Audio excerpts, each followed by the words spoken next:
मैं सुधीर स्वागत करता हूं आप सभी का आपके अपने चैनल स्कोर मैक्स पर। और आज के इस सेशन में मैं आपके साथ डिस्कस करने वाला हूं integration expansion strategy. So start करते हैं अपना आज का सेशन। तो सबसे पहले हम बात करेंगे क्या ऑब्जेक्टिव होता है इंटीग्रेशन एक्सपेंशन स्ट्रेटजी को बिजनेस के अंदर अडॉप्ट करने का। So basically integration strategy focus on external expansion by combining with other organisations driven by the need for survival and growth through building synergies। अब कोई बिजनेस है, अगर वो अपने आप को एक्सपेंड करना चाहता है तो वो सिर्फ उतना ही एक्सपेंड अपने आप को कर पाएगा जितने उसके पास रिसोर्सेज हैं, जितनी उसके पास कैपिटल है। बट अगर वो दूसरे ऑर्गेनाइजेशंस के साथ अपने आप को कंबाइन कर लेता है तो कहीं ना कहीं उसकी जो एक्सपेंशन की स्पीड होगी, जो उसका मार्केट शेयर होगा, वो धीरे धीरे बढ़ जाएगा। तो इंटीग्रेशन स्ट्रेटजी के अंदर हम बात करते हैं कि किस तरह हम अपने एक्सटर्नल एक्सपेंशन को करेंगे। कैसा expansion? External expansion with the combining of other organisations. तो यहाँ पर हम दूसरे ऑर्गेनाइजेशंस के साथ जुड़कर अपने बिजनेस को एक्सटर्नली एक्सपेंड करते हैं। और कौन से ड्राइविंग फोर्सेस हैं जिसकी वजह से हम इसको अडॉप्ट करते हैं, वो है हमारा सर्वाइवल एंड ग्रोथ। क्योंकि कोई बिजनेस है, अगर वो सर्वाइवल चाहता है या ग्रोथ चाहता है तो उसको इन स्ट्रेटजीज को अडॉप्ट करना पड़ेगा। अब हमारे पास देखते हैं कि कौन कौन से फॉर्म्स होते हैं इंटीग्रेशन के।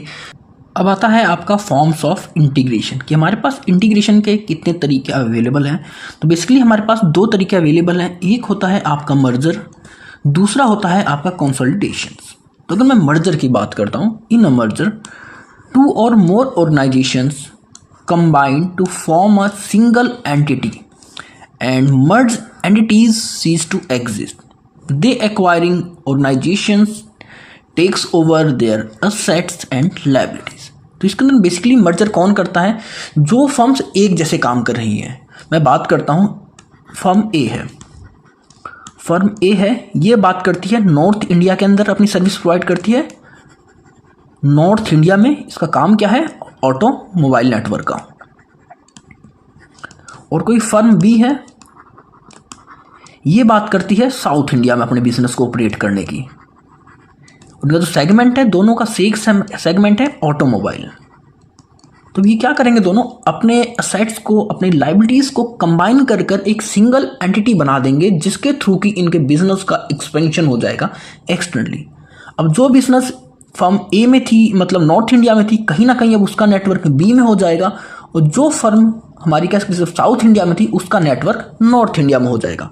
तो कहीं ना कहीं दोनों आपस में एक दूसरे को कंबाइन कर कर एक सिंगल एंटिटी क्रिएट कर लेते हैं। और यहाँ पर इन फर्म्स की जो पुरानी लाइबिलिटीज थी, जो असेट्स थी, उनको भी टेक ओवर किया जाता है, उनको भी फ्यूचर में पे आउट किया जाता है। तो ये नहीं है कि अगर आपने मर्जर कर लिया तो आपकी लाइबिलिटीज खत्म हो जाएंगी पुरानी, या आपके असेट्स खत्म हो जाएंगे। आपके assets liabilities as it is रहते हैं जैसे वो पहले थे। हो सकता है अब उनकी वैल्यूएशन में चेंज आ जाता है। कई बार आपके असेट्स की वैल्यू चेंज हो जाती है in the time of merger. लेकिन बेसिकली यहाँ पर आपके कैसे ऑर्गेनाइजेशंस होते हैं? वो ऑर्गेनाइजेशंस होते हैं जिनका काफ़ी हद तक बिजनेस एक ही जैसा होता है और फ्यूचर में भी उसी टाइप की बिजनेस की एंटिटी को क्रिएट करते हैं। एंड दूसरा होता है कंसोलिडेशन। अब यहाँ पर क्या करते हैं? बिल्कुल अपने बिजनेस के तरीके को ही, जो इनका ओरिजिनल बिजनेस होता है, उसी को ही खत्म कर कर एक नई बिजनेस एंटिटी क्रिएट करते हैं। तो इन consolidation two or more business units combine to create an entirely new organization. तो यहाँ पर क्या होता है? दो या दो से ज़्यादा बिजनेस यूनिट मिलकर अपने रिसोर्स को कंबाइन करती हैं और एक एकदम नए ऑर्गेनाइजेशन को स्टैंड करते हैं, उसको क्रिएट करते हैं। And all the original business entities cease to exist.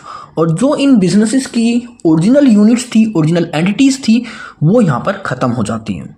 इसमें आप एग्जाम्पल ले सकते हैं। कंपनी ए, ये थी shoe maker shoes. Company B, ये थी टॉयज़ की। इन दोनों ने अपने आप को कंसोलिडेट कर लिया। अभी क्या करने लग गए हैं? ये फर्नीचर बनाने लग गए हैं। तो मतलब न्यू प्रोडक्ट, न्यू ऑर्गेनाइजेशंस और पुरानी एंटिटीज बिल्कुल खत्म हो गई। तो ये हमारे पास फॉर्म थे इंटीग्रेशन के। अब एक बेसिक क्वेश्चन आपके सामने आता है कि वाई ऑर्गेनाइजेशंस यूज इंटीग्रेशन। तो कुछ ना कुछ रीजंस होंगे इसके पीछे इसको यूज करने के, तो वो सारे रीजंस की बात कर लेते हैं। तो सबसे पहला है इंक्रीजिंग मार्केट शेयर। एग्जैक्टली जब आप इंटीग्रेट करोगे दूसरे ऑर्गेनाइजेशंस के साथ तो कहीं ना कहीं आपका मार्केट शेयर एक्सपेंड हो जाएगा। कि जैसे मैंने आपके भी प्रीवियस एग्जांपल बताया था, एक फर्म थी नॉर्थ इंडिया की, एक फर्म थी साउथ इंडिया की। अब जब दोनों आपस में कंबाइन हुई तो कहीं ना कहीं इनका मार्केट शेयर अब एक्सपेंड हो गया था, डबल हो गया था। Next, avoiding the cost of developing new product internally and bringing them to the market. अब अगर कोई एक फर्म है खुद ही वो अपने प्रोडक्ट को डेवलप कर रही है तो सारी की सारी कॉस्ट वो खुद उठाएगा, बट अगर वहाँ पर 2 या 3 ऑर्गेनाइजेशन जुड़ गए तो कहीं ना कहीं वो कॉस्टिंग जो है वो भी कम हो जाएगी और हो सकता है वो किसी दूसरी फर्म के ही जो पुरानी फर्म थी उसी के प्रोडक्ट को मार्केट में इंट्रोड्यूस कर दे। तो यहाँ पर जो कॉस्टिंग होती है न्यू प्रोडक्ट को डेवलप करने की वो भी कम हो जाती है। Next, reducing the risk associated with entering new businesses. अब जब आप किसी नए बिजनेस के अंदर एंटर करोगे तो वहाँ पर रिस्क बहुत ज़्यादा होता है क्योंकि अनसर्टेनिटी बहुत ज़्यादा होती है, सारा का सारा बिजनेस का रिस्क आप बेयर करोगे। बट अगर वहीं पर आपको 2 या 3 पार्टनर्स मिल जाते हैं, 2 या 3 ऑर्गेनाइजेशन मिलकर किसी आप बिजनेस को स्टैंड करने की कोशिश करते हैं, एक नई आइडेंटिटी क्रिएट करते हैं, तो आपका जो रिस्क होता है वो आपका कम हो जाता है और आपकी जितनी भी पार्टीज थी जिन ऑर्गेनाइजेशन से मिलकर आपके नई आइडेंटिटी को क्रिएट किया है उन सभी के अंदर वो रिस्क डिवाइड हो जाता है। नेक्स्ट है speeding up the process of market entry. अब अगर आप अकेले मार्केट में जाओगे, अपने प्रोडक्ट को लॉन्च करोगे, मार्केटिंग करोगे, सेल्स करोगे, जो भी ऑपरेशंस करोगे, और वहीं पर अगर 3 ऑर्गेनाइजेशन एक साथ उस काम को करते हैं तो कहीं ना कहीं 3 ऑर्गेनाइजेशन जो एक नई आइडेंटिटी क्रिएट करी है इंटीग्रेशन की हेल्प से, उनके पास ज़्यादा रिसोर्स होंगे, ज़्यादा टेक्नोलॉजी होगी, ज़्यादा कह सकते हैं टेक्नोलॉजी होगी, ज़्यादा नेटवर्क होंगे, तो वहाँ पर आपकी जो स्पीडिंग होती है ना मार्केट एंट्री की उसको ये एक्सपेंड कर देते हैं। नेक्स्ट है डाइवर्सिफाइंग देयर बिजनेस। अब इंटीग्रेशन की हेल्प से कहीं ना कहीं आप अपने बिजनेस को अलग अलग सेगमेंट में स्टार्ट कर सकते हैं। जब आप बात करोगे अपने बिजनेस को दूसरों के साथ कंबाइन करने की तो हो सकता है अभी आप किसी दूसरे सेगमेंट में हो, लेकिन जब आप इंटीग्रेशन करोगे दूसरों के साथ तो आप एकदम नए नए सेगमेंट में, नए नए कह सकते हैं डिफरेंशिएशन पार्ट में, डाइवर्सिफिकेशन बिजनेस में अपने आप को एक्सपेंड कर पाओगे easily. Last one is reducing competition intensify by acquiring competitors. देखो मार्केट में आप एग्जांपल ले सकते हैं A, B, C, ये 3 फर्म हैं जिनकी मार्केट के अंदर कह सकते हैं हाईली मार्केट शेयर है। इसके पास 40%, इसके पास 30%, इसके पास 20% और 10% में आपकी कंप्लीट मार्केट है। तो क्या करेंगे, अब यहाँ पर जो कंपटीशन है वो A, B और C फर्म के बीच में है, लेकिन अगर ये तीनों आपस में कंबाइन हो जाती हैं तो कहीं ना कहीं जो कंपटीशन था वो खत्म हो जाएगा और उसका बेनिफिट फिर इन तीनों फर्म्स को मिलेगा। तो कहीं ना कहीं वे क्या करेंगे, तीनों आपस में क्रिएट होकर अपनी एक नई आइडेंटिटी को क्रिएट कर लेंगी और फिर इनका कंपटीशन अपने आप खत्म हो जाएगा। तो मार्केट शेयर एक्सपेंड करने के लिए, न्यू प्रोडक्ट की कॉस्ट को कम करने के लिए, रिस्क को रिड्यूस करने के लिए, मार्केट एंट्री को स्पीड अप करने के लिए, अपने बिजनेस को डाइवर्सिफाई करने के लिए, कंपटीशन को खत्म करने के लिए ऑर्गेनाइजेशंस यूज करती है इंटीग्रेशन को। अब हमारे पास 2 इंटीग्रेशन होते हैं, एक होता है वर्टिकल इंटीग्रेशन, एक होता है हॉरिजॉन्टल इंटीग्रेशन। तो सबसे पहले हम बात करेंगे वर्टिकल इंटीग्रेशन की। तो अगर डेफिनेशन देखें, vertical integrations refers to the integration of organisations involve in different stages of the supply chain. Supply chain के अंदर आपके जितने भी ऑर्गेनाइजेशन से अलग अलग लेवल पर डील कर रही हैं उन सभी को आपस में इंटीग्रेट करने की बात करते हैं ये। Vertically integrated organizations has units operating in various stages of the supply chain from raw material to the delivery of the final product to the end customer। अब कोई भी आपका प्रोडक्ट है, सबसे पहले आप क्या करते हैं, रॉ मटेरियल परचेज करते हैं, इसके बाद आप उसका फिर उससे प्रोडक्शन करते हैं, फिर आप पैकेजिंग करते हैं, फिर आप मार्केटिंग करते हैं, फिर आप उसकी डिलीवरी करते हैं। तो कहीं ना कहीं हमारा एक वर्टिकल इंटीग्रेशन कर देते हैं, सभी डिपार्टमेंट को आपस में इंटीग्रेट कर देते हैं, जिसके थ्रू की हमारी जो प्रोसेस होती है वो स्पीड अप हो जाती है। अब इसमें भी 2 तरीके के इंटीग्रेशन होते हैं, एक होता है आपका बैकवर्ड इंटीग्रेशन, एक होता है आपका forward integration. So vertical integration can take the forms of backward integration where an organization gain control of its input or forward integration where it gains control of its output. So some organizations may expand both backward and forward. तो basically यहाँ पर हमारा जो कह सकते हैं backward integration है, वहाँ पर एक ऑर्गेनाइजेशन फोकस करता है कि किस तरह वो अपने इनपुट के ऊपर पूरा का पूरा कंट्रोल एस्टेब्लिश कर सके। और अगर यहीं पर हम बात करते हैं फॉरवर्ड इंटीग्रेशन की, फिर जो इनपुट से जो रॉ मटेरियल, जो गुड्स, जो सर्विस को तैयार करेंगे उसके ऊपर वो पूरा कंट्रोल करना चाहते हैं अपना। 2 तरीके के होते हैं, एक बैकवर्ड इंटीग्रेशन, एक फॉरवर्ड इंटीग्रेशन। इसको भी नेक्स्ट स्लाइड में आपको इमेज की हेल्प से समझाऊंगा। एंड ऑब्जेक्टिव क्या होते हैं आपके वर्टिकल इंटीग्रेशन के? So the primary objective of vertical integration is for an organisation to gain control of business operations at various stages of supply chain. तो वर्टिकल इंटीग्रेशन का एक ही ऑब्जेक्टिव होता है कि ये अपने बिजनेस ऑपरेशंस की जो वेरियस स्टेजेस होती हैं सप्लाई चेन की, उनके ऊपर कंट्रोल कर सके। The control is sought to gain a competitive advantage over rivals. और कहीं ना कहीं इस कंट्रोल की वजह से उसके पास एक कॉम्पिटिटिव एडवांटेज आ जाती है जो उसको उसके राइवल्स से या कॉम्पिटिटर से बेटर बनाती है। अब जैसे आप ये इमेज देख रहे हैं कि ये है आपका इंटीग्रेशन का पार्ट। सबसे पहले हमने रॉ मटेरियल परचेज किया, उसके बाद हमने इंटीमेट गुड्स देखे, फिर हमने मैन्युफैक्चरिंग करी उनकी, फिर मार्केटिंग सेल्स, और इसके बाद हमने आफ्टर सेल्स सर्विस। और इसमें 3 तरीके का इंटीग्रेशन देखा जाता है, फॉरवर्ड, बैकवर्ड और बैलेंस। तो अगर मैं सिर्फ बात करता हूं फॉरवर्ड इंटीग्रेशन की, ये बात करते हैं कि हमारा जो आउटपुट होता है उसके ऊपर पूरा कंट्रोल रखा जाएगा। तो आउटपुट में मैन्युफैक्चरिंग से स्टार्ट होता है हमारा ये मैन्युफैक्चरिंग, सेल्स और आफ्टर सेल्स सर्विसेज। मतलब यहाँ पर हम बात कर रहे हैं आउटपुट की। तो आउटपुट से रिलेटेड जितनी भी एक्टिविटीज़ होती हैं हमारी सप्लाई चेन की, उन सभी एक्टिविटीज़ को आपस में इंटीग्रेट कर दिया जाता है, जिसके थ्रू कि हम एक इफेक्टिवली कंट्रोल कर सकें इन सभी एक्टिविटीज़ के ऊपर। एक होती है आपकी बैकवर्ड इंटीग्रेशन। यहाँ पर हम बात करते हैं इनपुट की, कि इनपुट कैसे आएगा हमारे पास, चाहे हम रॉ मटेरियल की बात कर रहे हैं, इंटरमीडिएट गुड्स की बात कर रहे हैं, और फिर मैन्युफैक्चरिंग की। तो हम यहाँ पर इन तीनों पार्ट को आपस में इंटीग्रेट कर देते हैं। तो ये कहलाता है आपका बैकवर्ड इंटीग्रेशन। यहाँ पर हम बात करते हैं बेसिकली कि इनपुट जो हमारे प्रोडक्शन के लिए चाहिए वो कहाँ से आएगा, कैसे आएगा, कितना आएगा, इन सभी स्टेजेस के ऊपर हम उसको आपस में इंटीग्रेट कर देते हैं, कंबाइन कर देते हैं। और फिर लास्ट होता है आपका बैलेंस इंटीग्रेशन। बैलेंस के अंदर हम इनपुट और आउटपुट दोनों को देखते हैं बेसिकली।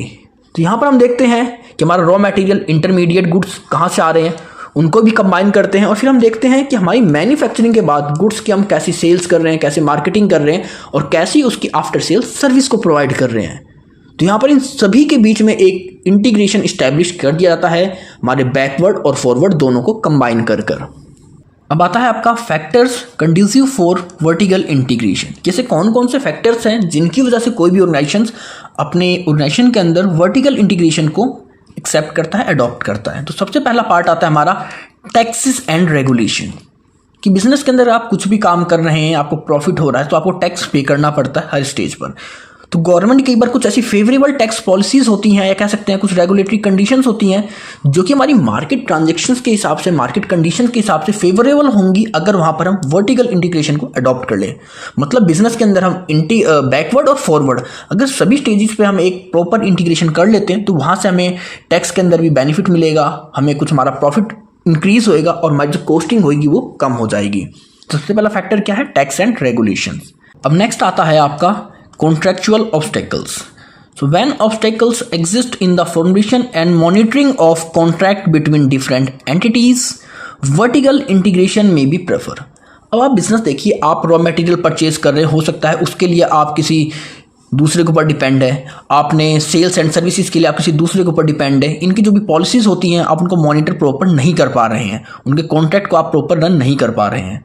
तो जब भी हमें ऐसा कोई लगता है कि हमारे कॉन्ट्रैक्ट के अंदर कोई प्रॉब्लम्स आ रही हैं या कोई ऑब्स्टेकल्स हैं in the formulation and monitoring of contract policies, तो उस कंडीशन में हम क्या करते हैं, एक वर्टिकल इंटीग्रेशन को प्रेफर करते हैं। क्योंकि वर्टिकल इंटीग्रेशन क्या है, वो सारे डिपार्टमेंट हमारे खुद के होंगे अब, क्योंकि अभी तक हम दूसरी एंटिटीज़ के साथ कॉन्टैक्ट कर रहे थे जो कि हमारे लिए पॉसिबल कह सकते हैं एक अच्छा रिजल्ट नहीं दे रहे थे हमें, क्योंकि दूसरी एंटिटीज़ के साथ कॉन्टैक्ट करना इतना इजी नहीं हो पाता। कई बार हमारे लिए एक ऑब्स्टेकल का काम कर दी दूसरी एंटिटीज़।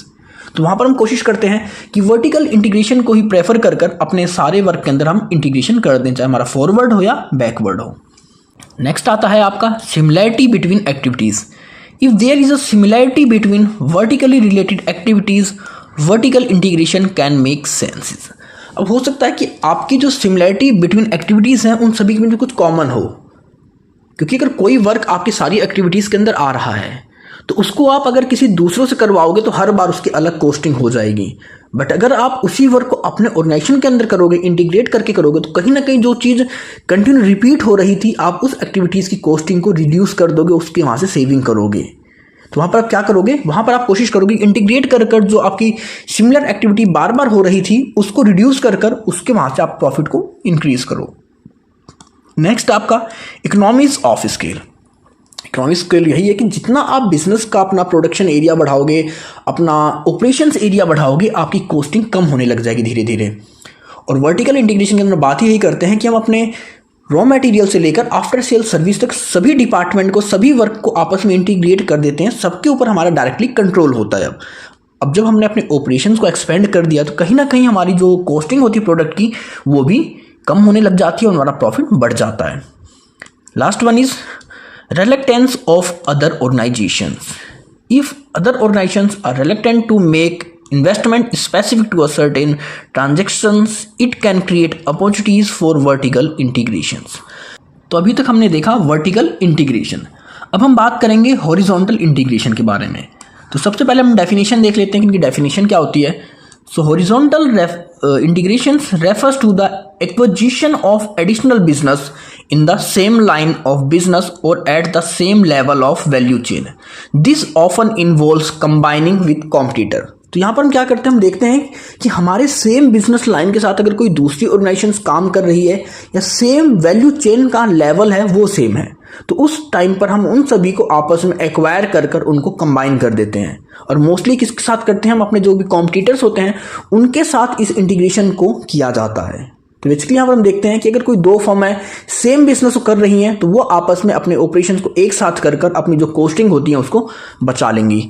इसका आप सबसे बड़ा एग्जांपल ले सकते हैं वोडाफोन और आपकी आइडिया। इन दोनों ने क्या किया, अपने आप को हॉरिजॉन्टल इंटीग्रेशन कर लिया। अब दोनों के कहीं ना कहीं आप देखोगे जो ऑफिसेज हैं वो सेम ऑफिस हैं, ऑपरेशंस एक ही जगह से रन कर रहे हैं और कहीं ना कहीं इनके जो ह्यूमन रिसोर्स थे वो भी सारे के सारे सेम हो गए हैं। तो इन दोनों ने अपने आप को सेम लेवल पर इंटीग्रेट कर कर हॉरिजॉन्टली अपनी कॉस्टिंग को कम कर कर अपने बिजनेस को, अपने प्रॉफिट को इंक्रीज कर लिया है। और ये दोनों कहीं ना कहीं एक दूसरे कॉम्पिटिटर थे, बट आज के टाइम पे अभी दोनों आपस में मर्ज होकर इंटीग्रेट हो चुके हैं। अचीविंग हॉरिजॉन्टल ग्रोथ, अब हम बात क्या करते हैं कि क्या करना चाहते हैं। So horizontal growth can be achieve through internal expansion within the same industry or through external expansion which typically involves merger and acquisitions of organizations offering similar product और services। अब आप इसको हॉरिजॉन्टल ग्रोथ को achieve कैसे करोगे, जिसमें दो ही तरीके होते हैं। यह तो होता है कि आप इंटरनली अपने आप को कंबाइन कर रहे हैं। इंटरनली कैसे, मैंने जैसे बात करी वोडा और आइडिया पब्लिक के लिए हो सकता है अलग हो, लेकिन इन्होंने इंटरनली अपने ऑपरेशंस को, अपने ऑफिसेज को, अपने एक्सपेंसेस को कंबाइन कर कर एक सेम आइडेंटिटी बना दी है। या फिर हम बात करते हैं एक्सटर्नली एक्सपेंशन कर सकते हैं, लेकिन एक्सपेंशन होता कहाँ है यहाँ पर हम बात करते हैं जो दो ऑर्गेनाइजेशंस या दो से ज़्यादा ऑर्गेनाइजेशन सेम प्रोडक्ट और सर्विस प्रोवाइड कर रहे हैं। ये हॉरिजॉन्टल इंटीग्रेशन सिर्फ उन्हीं ऑर्गेनाइजेशंस के बीच में होता है। अब ये नहीं है कि एक तो ऑर्गेनाइजेशन डिलीवर कर रहा है फर्नीचर, दूसरा डिलीवर कर रहा है आपका ऑटोमोबाइल, तो उनके बीच में कभी भी हॉरिजॉन्टल इंटीग्रेशन नहीं होएगा। यहाँ मेन बात होती है, डिमांड होती है सिमिलर प्रोडक्ट एंड सर्विसेज की। An organizations may diversify by growing horizontally into unrelated businesses। अब यहाँ पर कोई भी ऑर्गेनाइजेशन वो अपने आप को डाइवर्सिफाई कर सकता है, लेकिन कब, जब वो हॉरिजॉन्टली एक बार ग्रो कर रहे हो दो तीन ऑर्गेनाइजेशन मिलकर, उसके बाद फिर वो कह सकते हैं अपने आप को डाइवर्सिफाई कर सकते हैं किसी रिलेटेड और अनरिलेटेड गुड्स और सर्विसेज के अंदर। ऑब्जेक्टिव्स ऑफ हॉरिजॉन्टल इंटीग्रेशन, किसके ऑब्जेक्टिव्स क्या है, तो organisation pursue horizontal integration to reduce the intensity of competition and create synergies between the combined entities. तो बेसिकली इसका मेन ऑब्जेक्टिव है कंपटीशन को कम करना और अपने रिसोर्सेज को, अपने नेटवर्क को एक्सपेंड करना with the combining of their entities. तो हॉरिजॉन्टल इंटीग्रेशन सबसे पहले सेम वैल्यू चेन पर या कह सकते हैं आपकी सेम बिजनेस लाइन के ऊपर किया जाता है। इनके अंदर जो ऑर्गेनाइजेशन सेम टाइप्स की गुड्स और सर्विसेज दे रहे हैं उन्हीं को आपस में मर्ज कर कर एक्वायर कर कर हॉरिजॉन्टल इंटीग्रेशन को वहाँ पर अडॉप्ट किया जाता है। इसका मेन फोकस क्या होता है कि किस तरह कंपटीशन को कम करना और अपने रिसोर्सेज को कंबाइन कर कर अपनी स्टेबिलिटी को, अपनी स्ट्रेंथ को इंक्रीज करना, जैसा कि आपकी वोडा और आइडिया ने किया था। अब हम देखेंगे बेनिफिट्स ऑफ हॉरिजॉन्टल इंटीग्रेशन, जिससे क्या बेनिफिट होते हैं। सबसे पहला बेनिफिट क्या हुआ, इकोनॉमीज ऑफ स्केल। कि जब आप एक ही सेम प्रोडक्ट को, सेम सर्विस को डिलीवर कर रहे थे दो या दो से ज़्यादा ऑर्गेनाइजेशंस, अब वो सारे अपने आप को एक साथ कंबाइन कर रहे हैं, इंटीग्रेट कर रहे हैं, तो कहीं ना कहीं उनका जो इकोनॉमिक स्केल है, एक्टिविटीज़ का एरिया है, चाहे वो जोग्राफिकल एक्सपेंशन हो, चाहे उनका कह सकते हैं मार्केट एरिया हो, वो सब कुछ एक्सपेंड हो जाएगा। और जब एक्सपेंड होगा तो क्या होगा, उनका जो इकोनॉमी ऑफ स्केल है, जो कॉस्टिंग ऑफ प्रोडक्शन होती है, वो अपने आप रिड्यूस हो जाएगी। अब next one is economies of scope. जब आप दो या दो से ज़्यादा ऑर्गेनाइजेशंस अपने आप को हॉरिजॉन्टली एक जगह पर इंटीग्रेट करते हैं तो कहीं ना कहीं वो अपने सारे रिसोर्सेज को शेयर करते हैं, अपने प्रोडक्ट को, अपनी सर्विसेज को शेयर करते हैं एक दूसरे ऑर्गेनाइजेशंस के साथ। तो कहीं ना कहीं अब उनके पास एक स्कोप ज़्यादा होता है मार्केट में अपने प्रॉफिट को बढ़ाने का, क्योंकि हो सकता है पहले उनके पास एक ही प्रोडक्ट, एक ही सर्विस थे, लेकिन अब उनके पास मल्टीपल प्रोडक्ट और मल्टीपल सर्विस अवेलेबल होंगी मार्केट में सेल्स के लिए। नेक्स्ट है इंक्रीजिंग बार्गेनिंग पावर। अब बार्गेनिंग कैसे होती है आप खुद सोचिए। अगर मार्केट में 4 सप्लायर हैं तो वहाँ पर कस्टमर के पास बार्गेनिंग पावर ज़्यादा होगी, लेकिन अगर वो चारों सप्लायर एक साथ कंबाइन हो जाएं तो वहाँ पर बार्गेनिंग पावर किसके पास होगी? एक सप्लायर के पास होगी। तो वही हॉरिजॉन्टल इंटीग्रेशन बात करता है कि पहले जैसे 4 अलग अलग ऑर्गेनाइजेशंस थे, ऑर्गेनाइजेशन ए, ऑर्गेनाइजेशन बी, सी और डी। एग्जाम्पल ए, बी, सी, डी। अब आपको कोई प्रोडक्ट परचेज करना है तो आप ए से बात करोगे, बी से करोगे, सी से करोगे, डी से करोगे। तो यहाँ पर क्या करोगे? आप मिनिमम कॉस्ट उस प्रोडक्ट की लगाओगे, क्योंकि आपको पता है कि 4 कॉम्पिटिटर हैं, किसी ना किसी से आपको प्रोडक्ट परचेज करना है और चारों कोशिश क्या करेंगे कि आप उनसे ही प्रोडक्ट परचेज करो। तो कहीं ना कहीं अपना प्रॉफिट शेयर को रिड्यूस कर आपको अपनी तरफ अट्रैक्ट करने की कोशिश करेगा। लेकिन अगर ये जब चारों एक हो जाएंगे, मतलब अब मार्केट में उस प्रोडक्ट को प्रोवाइड ही कोई सिर्फ एक ही पर्सन कर रहा है, तो अब सारी की सारी पावर उसके पास होगी कि वो कितनी बार्गेनिंग कर सकता है। अब क्योंकि आपको प्रोडक्ट तो उससे ही परचेज करना है, तो जिस भी लेवल पे आपको बोलेगा आपको वही देना पड़ेगा। तो कहीं ना कहीं जो हमारी ऑर्गेनाइजेशंस की बार्गेनिंग पावर होती है वो इंक्रीज होती है। नेक्स्ट है कॉस्ट रिडक्शन। अब जब आप इकोनॉमीज ऑफ स्केल की बात कर रहे हैं, दूसरे बिजनेसेस को आपस में एक्सपेंड करने की बात कर रहे हैं, इंटीग्रेट करने की बात कर रहे हैं, तो कहीं ना कहीं वहां से आपकी जो कॉस्टिंग होती है वो रिड्यूस होगी। Last one is synergy through brands. So using the same brand name to promote multiple products can create synergy. अब बेसिकली अगर आप अपनी ब्रांड के अंदर सिर्फ एक प्रोडक्ट को प्रमोट करते हैं तो उसका जो मार्केट शेयर है, उसकी जो वैल्यू है, उसकी जो पावर है मार्केट में वो कम रहेगी। लेकिन जैसे जैसे आपकी एक ब्रांड के अंदर मल्टीपल प्रोडक्ट सर्विसेज आने लग जाएंगे तो कहीं ना कहीं आपकी जो पावर है, आपकी स्ट्रेंथ है वो इंक्रीज हो जाएगी, क्योंकि अब आपके पास मल्टीपल प्रोडक्ट हैं जो कंज्यूमर्स परचेज करते हैं। तो कहीं ना कहीं कंज्यूमर्स आपके ब्रांड की तरफ ज़्यादा अट्रैक्ट होंगी कंपेरिजन टू सिंगल प्रोडक्ट की ब्रांड के हिसाब से। इसके साथ साथ इसके कुछ डिसएडवांटेजेस भी हैं, तो उनको बात कर लेते हैं। सबसे पहला डिसएडवांटेज है कि anti trust concerns. So increasing market share through horizontal integration may lead to anti trust issues, especially in industry concentration become significant. क्योंकि हम हॉरिजॉन्टल के अंदर बात क्या करते हैं, अपने बिजनेस ऑपरेशंस को जो सेम लाइन में, सेम बिजनेस में डील कर रहे हैं ऑर्गेनाइजेशंस, उनको आपस में कंबाइन करने की। लेकिन कई बार हम अपने ग्रोथ के लिए उनको कंबाइन तो कर लेते हैं, लेकिन कहीं ना कहीं एंटी ट्रस्ट इश्यूज की वजह से हमें वहाँ पर लॉस का सामना करना पड़ता है, क्योंकि वहाँ पर ट्रस्ट बहुत ज़्यादा इंपॉर्टेंट रोल प्ले करता है आपका हॉरिजॉन्टल इंटीग्रेशन के अंदर। Next one is realising anticipated gains. अब आप जब भी इंटीग्रेशन करते हैं तो आप एक सोच के ही करते हैं कि हाँ, इससे आपका जो मार्केट का शेयर है, आपका जो बिजनेस है एक्सपेंड होगा, लेकिन आपको कभी श्योरिटी नहीं मिलती कि हाँ आपको इंटीग्रेशन के बाद एक्सपेंशन मिल ही जाएगा। तो ये भी कहीं ना कहीं एक डाउट होता है हमारे माइंड में कि क्या हम इसके थ्रू वो गेन कर पाएंगे या नहीं कर पाएंगे।